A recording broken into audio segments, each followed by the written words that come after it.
With a year and a half to go until the 2028 presidential primaries, an election-defining civil war is simmering within the Trump administration and across the American right, over the war with Iran, the future of American foreign interventionism, and ultimately, who will emerge as the heir to Donald Trump's MAGA movement. In the last week, Trump has privately told donors that he wants Vice President JD Vance to succeed him, but his refusal to endorse Vance has kept alive moderate Republicans' hopes that Secretary of State Marco Rubio will instead inherit Trump's coalition in 2028. Complicating matters further is the growing influence of the online right, shaping MAGA's future.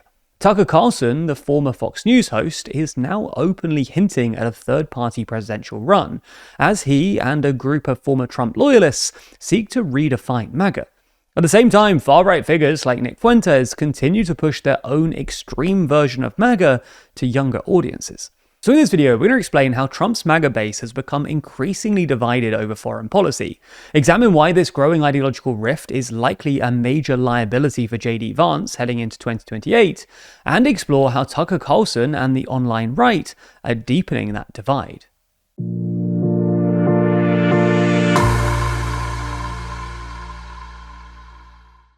We sometimes make mistakes in our videos, and when we do, we think it's really important for us to be as open and transparent as possible. That's why we have a bi-weekly podcast called The Editorial, where we respond to your criticisms, answer your questions, and explain what we got wrong. Watch the show by clicking the link in the description. Since Donald Trump's election in 2024, the American right has struggled to decide which foreign policy vision will dominate MAGA after Trump leaves office. This struggle is between two camps within the Trump administration. On one side, there's the neoconservative Republicans, led by Secretary of State Marco Rubio. Neocons have championed a more interventionist approach to foreign policy, backing stronger support for Israel against Iran and Ukraine against Russia, while advocating for an aggressive use of the US's military, especially in the Middle East and South America. On the other side are the anti-interventionist Republicans, led by Vice President JD Vance. Anti-interventionists support a more restrained foreign policy, calling for reducing commitments to NATO allies, Israel and Ukraine, while also preferring diplomacy with Iran over the use of military force. Trump has blended these competing foreign policy views. In January, Trump gave the neocons a win by permitting Marco Rubio to mastermind the capture of former Venezuelan President Nicolas Maduro. And of course, Trump later went to war in Iran. Yet, since June, Trump has leaned away from interventionists and allowed JD Vance to take control of the administration's policy on Iran, pursuing further diplomacy, with negotiations still ongoing. But by giving both sides opportunities to implement their policy, Trump has only added the confusion over which vision is truly MAGA approved.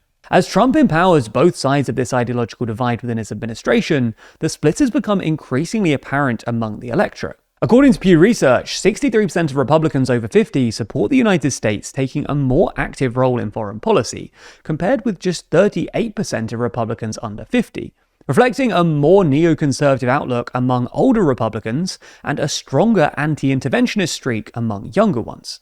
This trend is evident in attitudes towards Trump's handling of the war with Iran, with 82% of Republicans over 50 approving of this approach, compared to just 55% of those under 50. This generational schism has fueled a proxy battle in conservative media to define the foreign policy future of MAGA. Neoconservatives have retained significant support from the relatively older viewership of traditional conservative outlets like Fox News, The National Review, and Ben Shapiro's Daily Wire. Anti-interventionists, by contrast, have built support among younger audience drawn to new right media, most notably the podcasts of former Fox News host Tucker Carlson and white nationalist Nick Fuentes. The prominence of Carlson and Fuentes as anti-interventionists creates uncomfortable realities for JD Vance as he gears up for a run for president in 2028. Firstly, Vance is starting to see direct competition in the anti-interventionist lane. Tucker Carlson has started to make waves about forming a third party based around anti-interventionist foreign policy. Back in early July, Carlson said that he was going to help build a third party. And now, just last week, Carlson hosted former Congresswoman Marjorie Taylor-Greene, Congressman Thomas Massie, and former head of the National Counterterrorism Center Joe Kent to discuss whatever comes next after Trump. All of these figures are former Trump supporters who either served in his administration, held office in Congress, or, in Carlson's case, supported Trump through media coverage. Since Trump entered the Iran war, however, each has rebuked the president and increasingly aligned their politics with the anti-interventionist wing of MAGA. Referring to members of the meeting, Marjorie Taylor-Greene stated, "We said no more foreign wars and we meant it. We supported Donald Trump because he made that promise, but he's betrayed all of us. Our commitment is to America first, for all Americans, right, left, and center. The movement has begun.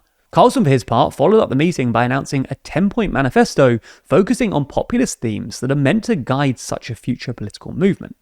While Carlson is unlikely to launch a third-party presidential bid, his efforts to pull anti-interventionist MAGA away from Republicans could still damage JD Vance, who would rather advance those same ideas from within the party. By publishing a manifesto, Carlson's group is trying to define post-Trump MAGA before anyone else does. And that leaves Vance in an increasingly difficult position. Vance will still be forced to ask questions about how his politics differ from Carlson's, leaving him open to right-on-right infighting. Second, Vance also faces the influence of Nick Fuentes in anti-interventionist corners of MAGA. While Fuentes has urged his supporters to back Democrats in retribution for Trump launching the war in Iran, his impact on MAGA can't be discounted.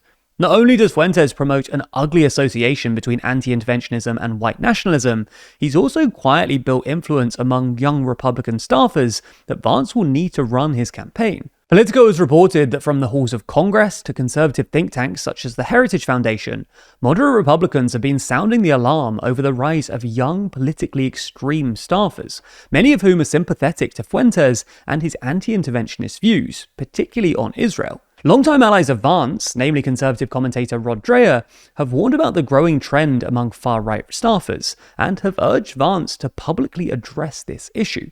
Vance has hit back against Fuentes for making racist comments about his wife, but has done little to address the issue of radicalized young Republicans, drawing ire from Rod Dreher and neocons such as Ben Shapiro. While Vance may be reluctant to platform Fuentes by speaking about him, their shared anti-interventionist views, and Vance's refusal to condemn him as forcefully as neocons would like, could still become a liability as Vance tries to appeal to every wing of the party, including both neocons and younger staffers sympathetic to Fuentes.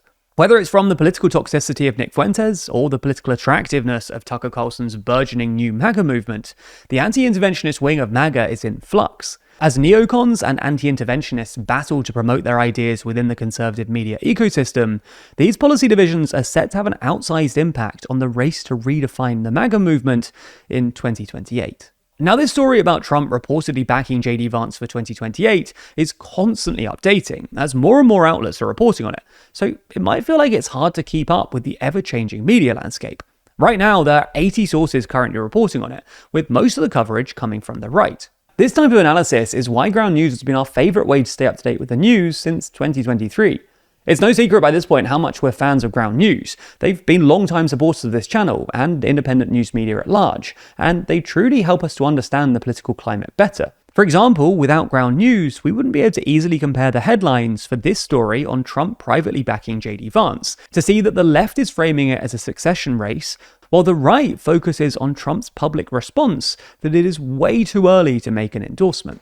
Ground News not only gives you an easy way to digest the news, but it also offers a comprehensive breakdown into the ownership, bias distribution, and factuality of each article, allowing you to dive even deeper. If you're worried about how much you can trust what's being said about a specific story, with the click of a button you can filter and sort every story by factuality level, helping you to easily grasp the reliability of each outlet. And with their blind spot feed, you're able to see everything you might not normally stumble across, both local and international, keeping you fully informed even outside your media bubble. Ground News is completely algorithm free too, so you're never forced into a narrative or told what to think. That's why we're partnering with them to offer 40% off their unlimited access Vantage plan. All you have to do is subscribe through the link in the description or go to ground.news/TLDR or scan the QR code on screen. And that way you'll be supporting an independent news platform working to make the media landscape more transparent.